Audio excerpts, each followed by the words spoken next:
Party के सैकड़ों कार्यकर्ताओं ने प्रेस वार्ता का आयोजन कराया, जिसमें अन्य पदाधिकारियों ने भी अपनी उपस्थिति दर्ज कराई। लखनऊ से क्षितिज शुक्ला की रिपोर्ट। प्रोग्राम था, इस प्रोग्राम में क्या खास रहा है?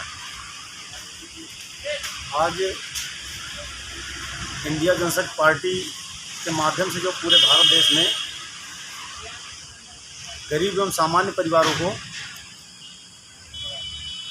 सस्ते रेट में खाद्यान्न वितरण करने के लिए जो योजना चलाई जा रही है, उसके विस्तार के लिए हम पार्टी के विस्तार के लिए आज मीटिंग बुलाई गई है। अभी तक किस किस जिलों में आपका ये जो खाद्यान्न बता रहे हैं, किस किस जिलों में आपका उपलब्ध है? ये योजना और इंडिया जनशक्ति पार्टी का विस्तार मध्य प्रदेश, राजस्थान, गुजरात, उत्तर प्रदेश, महाराष्ट्र फिलहाल और पंजाब में भी ये पार्टी का विस्तार किया जा चुका है और योजना के सेंटर भी ओपन किए गए हैं। योजना का सेंटर ओपन करने का उद्देश्य है इंडिया जनशक्ति पार्टी को बढ़ाना और देश में धर्मनिरपेक्ष राष्ट्र के निर्माण के लिए जनता को जोड़ना।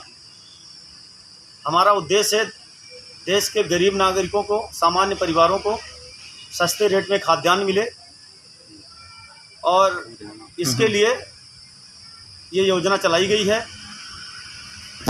यदि इंडिया जनशक्ति पार्टी किसी भी राज्य में सत्ता में आती है या भागीदारी से सरकार बनाती है किसी पार्टी के साथ में, तो इस योजना को सरकारी योजना बना करके उस राज्य में जितना टैक्स हमारी भागीदारी से जिस राज्य में सरकार बनेगी, हमारे मंत्रिमंडल में जितना टैक्स आएगा, इन्हीं गरीब परिवारों को काफ़ी छूट दे करके खाद्यान्न वितरण किया जाएगा। किन किन मुख्य उद्देश्यों को लेकर आपकी यह बैठक संपन्न हुई है? हमारी ये बैठक है, ये महाराष्ट्र से हमारे आतिश कदम जी और अरविंद आर सिंह और उनके साथ में तेजस जी आए हुए हैं। इनको महाराष्ट्र का कार्यभार दे रहे हैं। अभी कुछ हमको शिकायतें भी प्राप्त हुई हैं महाराष्ट्र से, खाद्यान्न वितरण को लेकर के भी शिकायतें प्राप्त हुई हैं और पार्टी विस्तार को लेकर के भी शिकायतें प्राप्त हुई हैं। उस शिकायत का आज निवारण भी किया जाएगा और नए सिरे से इंडिया जनशक्ति पार्टी का विस्तार किया जाएगा और भारत जन कल्याण योजना का खाद्यान्न सुचारू ढंग से चलाने के लिए ये मीटिंग बुलाया गया है। और किन किन मुख्य उद्देश्यों को लेकर आपकी पार्टी आगे कार्य करेगी? हमारा देश के नागरिकों को उनके मौलिक अधिकार दिलाए जाने के उद्देश्य को लेकर हमारी पार्टी कार्य करेगी।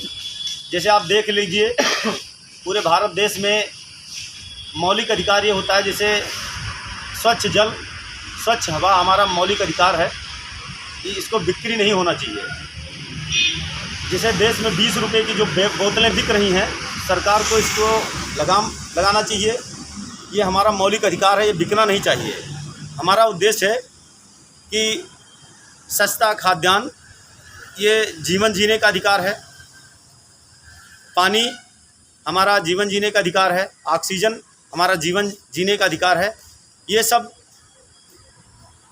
उनको कम से कम कीमतों में मिले।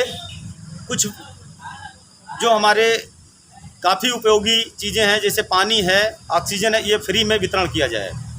इसके लिए हमारी पार्टी कार्य कर रही है।